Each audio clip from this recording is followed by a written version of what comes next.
Hello అండి. అందరికీ నమస్తే. మీకు ఈ వీడియో నచ్చినట్లయితే లైక్ చేయండి, షేర్ చేయండి. అలాగే ఛానల్‌ని సబ్స్క్రైబ్ చేసుకోండి.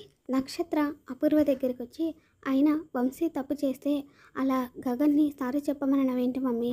వంశీ తప్పు చేశాడు కాబట్టే కదా గగన్ కొట్టాడు అని చెప్పేసి అలా నక్షత్ర చెప్పగానే, నీకు తెలీదు బేబీ, వాడు తాను ఇందుకు కాబోయే భర్త అని తెలిసే వాడిని కొట్టాడు. అలా కొడితే ఈ పెళ్ళి ఆగిపోతుంది అని వాడి ప్లాను అని చెప్పేసి అపూర్వ అనగానే, అయినా నాకెందుకో ఇందులో గగన్ తప్పేం లేదు అనిపిస్తుంది మమ్మీ అని చెప్పేసి అలా నక్షత్ర అంటుంది. ఇక అప్పుడే అపూర్వ అయితే, అయినా వాడి గురించి నీకు తెలియదు బేబీ, వాడు కావాలనే ఇందుకు కాబోయే భర్త అని తెలిసే కొట్టాడు. అది కూడా ఇందుకు కళ్ళ ముందే కొట్టాడు. అలా కొట్టి వాడు చాలా పెద్ద తప్పు చేశాడు. క్షమాపణ చెప్పి తీరాల్సిందే అని చెప్పేసి అపూర్వ అనగానే, అయినా నాకెందుకో ఇందులో గగన్ తప్పు లేదు అనిపిస్తుంది మమ్మీ, మరి ఎందుకు సారీ చెప్తాడు అని చెప్పేసి నక్షత్ర అనగానే, వాడు సారీ చెప్పేలా నేను చేస్తాను, అదంతా నేను చూసుకుంటాను, నువ్వు వెళ్ళు అని చెప్పేసి ఇక అపూర్వ నక్షత్రను అక్కడ నుండి పంపించేస్తుంది. తర్వాత ఏమో ఇక కృష్ణప్రసాద్ డ్రింక్ చేస్తూ ఉంటాడు. ఇక అప్పుడే చెర్రీ అక్కడికి వచ్చి, నాన్న ఏంటి ఆలోచిస్తున్నావు అని చెప్పేసి అంటే, అదేరా మీ అన్నయ్య చేత సారీ చెప్పించమన్నారు కదా, దాని గురించే ఆలోచిస్తున్నాను అంటే, అదేనా డాడీ, అయితే నువ్వు తాగాల్సింది ఇది కాదు డాడీ, ఇంకొకటి అని చెప్పేసి ఇక చెర్రీ అక్కడున్న కూల్ డ్రింక్ తీసుకొని తాగుతాడు. అది తాగగానే, ఏంటి డాడీ ఇదేదో తేడాగా ఉంది అని చెప్పేసి అంటే, అదేరా మీ అన్నయ్యతో మాట్లాడడానికి కాస్త ధైర్యంగా ఉంటుందని ఇందులో మందు కలిపాను అని చెప్పేసి కృష్ణప్రసాద్ చెప్పగానే, అమ్మ నాన్నయ్య నువ్వు పై కనపడవు కానీ చాలా ముదురు అని చెప్పేసి చెర్రీ అంటాడు. ఇక కృష్ణప్రసాద్ ఏమో, రే చెర్రీ, నువ్వు అన్నయ్య అన్నయ్య అంటూ ఎప్పుడు వాడి చుట్టూనే తిరుగుతావు కదా, నువ్వు చెప్తే వింటాడ్రా, నువ్వు వెళ్ళి సారీ చెప్పమని చెప్పరా అని చెప్పేసి అలా కృష్ణప్రసాద్ చెప్పగానే ఇక చెర్రీ ఏమో గగను ఇంటికి వెళ్ళి, సోదర నీతో కాస్త మాట్లాడాలి అని చెప్పేసి అడుగుతాడు. ఇక గగన్ అయితే, కూర్చోరా మాట్లాడుకుందాం అని చెప్పేసి అనగానే ఇక చెర్రీ కూర్చోవద్దు, వద్దు సోదర, నేను వచ్చిన విషయం నిల్చొని మాట్లాడితేనే బాగుంటుందేమో అని చెప్పేసి అనగానే, సరే అయితే ఏంటో చెప్పరా అని చెప్పేసి గగను అంటాడు. అదే సోదర, నువ్వు ఇందుకు కాబోయే భర్తను కొట్టావు కదా, ఇప్పుడు అతనికి నువ్వు సారీ చెప్తే కానీ అతను పెళ్లి చేసుకొని అంటున్నాడు అని చెప్పేసి అలా చెర్రీ చెప్పగానే ఇక గగన్ అయితే, ఓ అంతేనా, సరే సారీ చెప్పేద్దాం లేరా, రా ఇద్దరం కలిసి వెళ్దాం అని చెప్పేసి అలా చెర్రీ దగ్గరికి వచ్చి చెర్రీ చెంప పగలగొడతాడు.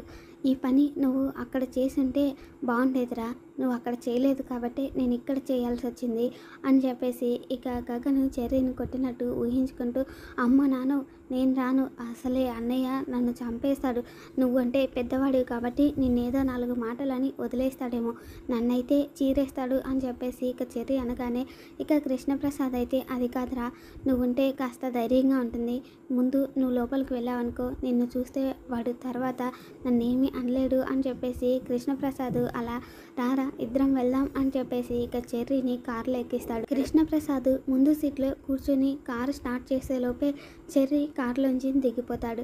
తర్వాత ఏమో ఇక శారద ఇంకా పూర్ణి ఇద్దరు అలా బాల్కనీలోకి వెళ్తారు వాకింగ్ చేయడానికని. అలా వాళ్ళిద్దరూ వెళ్తూ ఉన్నప్పుడే ఇంటి ముందు కృష్ణప్రసాద్ ఉండటం చూసి ఇక తనని అలా చూస్తూ ఉండిపోతారు. ఇక అప్పుడే గగన్ అయితే పై నుండి దిగి వస్తూ, అమ్మ ఏమైంది, ఎందుకు అలా చూస్తున్నారు, ఎవరున్నారు అని చెప్పేసి గగన్ కూడా బయటకు వచ్చి అలా చూడగానే ఎదురుగా కృష్ణప్రసాద్ని చూసి, ఎవరో దారి తప్పిపోయి వచ్చినట్టున్నారమ్మా, ఇది వాళ్ళు రావాల్సిన ప్లేస్ కాదు, పద మనం లోపలికి వెళ్దాం అని చెప్పేసి అలా శారద చెయ్యి పట్టుకొని గగన్ లోపలికి వెళ్ళిపోబోతూ ఉంటే, గగన్ అని చెప్పేసి కృష్ణప్రసాద్ పిలవగానే ఇక గగను ఆగిపోతాడు. ఇక ఆ మాటతో కృష్ణప్రసాద్ లోపలికి వచ్చి, నేను ఈ ఇంటికి రావడము నీ కళ్ళకు కనిపించడము నాకు నచ్చదని నాకు తెలుసు, కానీ ఏం చేస్తాం, రావాల్సిన పరిస్థితి వచ్చింది, ఇందుకి మంచి సంబంధం వచ్చింది, ఇంకో 2-3 రోజుల్లో పెళ్లి జరగబోతుంది, అంగరంగ వైభవంగా పెళ్లి చేస్తున్నాం అని అనుకునే లోపు నువ్వు ఉదయం ఆ అబ్బాయిని కొట్టావంట కదా, అందుకనే ఇప్పుడు ఆ అబ్బాయి ఈ పెళ్ళి జరగదు, నువ్వు వచ్చి క్షమాపణ చెప్తేనే ఈ పెళ్ళి జరుగుతుంది అని చెప్పేసి అంటున్నాడు, అందుకనే నువ్వు ఒక్కసారి వచ్చి సారీ చెప్తే ఈ పెళ్ళి జరుగుతుంది అని చెప్పేసి కృష్ణప్రసాద్ అనగానే ఇక అప్పుడే గగన్ అయితే, నువ్వు అసలు తండ్రివేనా, వాడు చేసింది తప్పు కాబట్టే నేను వాడిని కొట్టాను, ఈసారి నా కంటికి మళ్ళీ కనిపిస్తే ఇంకోసారి కూడా కొడతాను నేను అని చెప్పేసి అలా గగన్ అనగానే, కానీ వాడు కాబోయే భార్యనే కదా తీసుకెళ్ళాడు అని చెప్పేసి కృష్ణప్రసాద్ అంటూ ఉంటే, అవునా, కాబోయే భార్య కానీ ఇంకా భార్య కాలేదు కదా, అయినా హోటల్కి తీసుకెళ్లాల్సిన అవసరం ఏమొచ్చింది, అలా ఎవడైనా హోటల్కి పంపిస్తాడా అని చెప్పేసి ఇక గగన్ కృష్ణప్రసాద్ని అడుగుతూ ఉంటాడు. ఇక దాంతో కృష్ణప్రసాద్ ఏం జవాబు చెప్పలేకుండా అలా తల దించుకొని ఉంటే, నువ్వు ఎలాగో మాకు మంచి తండ్రివి కాలేకపోయావు, కనీసం వాళ్ళకైనా తండ్రిలా ఉండు అని చెప్పేసి ఇక గగన్ అయితే కృష్ణప్రసాద్ దగ్గరగా వస్తాడు. అలా దగ్గరగా రాగానే అప్పుడే కృష్ణప్రసాద్ దగ్గర స్మెల్ రావడం చూసి, ఓ తాగావా, అందుకే కదా ఏ ఇంటికి రావాలో తెలియక ఇక్కడికి వచ్చి ఏదేదో మాట్లాడుతున్నావు, ఏం మాట్లాడుతున్నావో కూడా నీకు అర్థం కాలేదు కదా అని చెప్పేసి గగన్ అడుగుతూ ఉంటే, అవునరా తాగాను, నీ ముందుకొచ్చి నీతో మాట్లాడే ధైర్యము లేక ఆ ఇంట్లో వాళ్ళందరూ నీ కొడుకు వల్లే ఈ పెళ్ళి ఆగిపోయింది అని చెప్పేసి అంటున్నారు అని కృష్ణప్రసాద్ అనగానే, కొడుకు కాదు, మా నాన్న ఎప్పుడో పోయాడు, మా నాన్నని గుర్తు చేయకు అని చెప్పేసి ఇక గగను అలా అంటూ ఉంటే, శారద అయితే ఇంకోవైపు ఇదంతా చూస్తూ బాధపడుతూ ఉంటుంది. ఇక కృష్ణప్రసాద్ ఏమో ఏం చేయమంటావురా, వాళ్ళేమో నా మాట వినరు, నీ వల్లే ఈ పెళ్ళి ఆగిపోయింది అంటున్నారు, నువ్వేమో సారీ చెప్పమంటే చెప్పవు అని చెప్పేసి అలా అంటూ ఉంటే, ఇక అప్పుడే గగనైతే నువ్వు నీ కూతురు జీవితం బాగుండాలి అని అనుకుంటే ఇప్పుడే వెళ్ళి ఈ పెళ్ళి ఆపేసి వేరే సంబంధం వెతుక్కో, లేదు ఈ పెళ్ళి జరగాలి అని చెప్పి అనుకుంటే నేను మాత్రం వచ్చి సారీ చెప్పేదే లేదు అని చెప్పేసి ఇక గగను అక్కడి నుండి శారదను తీసుకొని వెళ్ళిపోతాడు.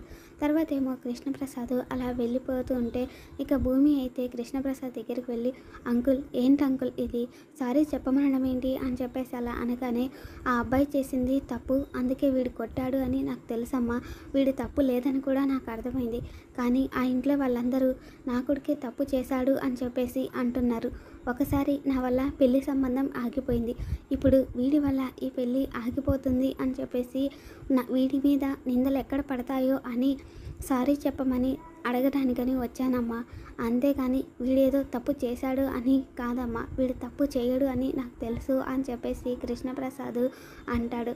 ఇక భూమి అయితే మీరేం బాధపడకండి అంకుల్, అన్ని పనులు జరుగుతాయి అని చెప్పేసి అక్కడ నుండి వెళ్ళిపోతుంది. తర్వాత గగను బాల్కనీలో నిల్చొని అలా ఆలోచిస్తూ ఉంటే ఇక భూమి అక్కడికి జ్యూస్ తీసుకొని వచ్చి, నువ్వు చేసింది ఈరోజు చాలా మంచి పని తెలుసా, అయినా ఎంత కాబోయే భార్య అయితే మాత్రం అలా పద్ధతి లేకుండా హోటల్ రూమ్కి తీసుకెళ్తాడా, అది ఎంత తప్పు, ఒక అమ్మాయి జీవితం ప్రమాదంలో పడకూడదు అని చెప్పి నువ్వు వాణ్ణి కొట్టావు చూడు, అది నాకు చాలా బాగా నచ్చింది, ఎంత మంచివాడివో నువ్వు, అయినా అవతలి వాళ్ళు నీకు సరిపోరు అని తెలిసినా కానీ నువ్వు ఆ అమ్మాయి జీవితం బాగుండాలి అని చెప్పేసి అతన్ని కొట్టావు అంటే నువ్వెంత మంచివాడివో అర్థమవుతుంది, అందుకే నువ్వంటే నాకు ఇష్టం అని చెప్పేసి భూమి అలా చెప్పగానే ఇక గగన్ అయితే ఏంటి అని చెప్పేసి అంటాడు. మరి రాబోతున్న ఎపిసోడ్లో ఏం జరుగుతుందో మళ్ళీ మన ఛానల్లో తెలుసుకుందాం. Thanks for watching.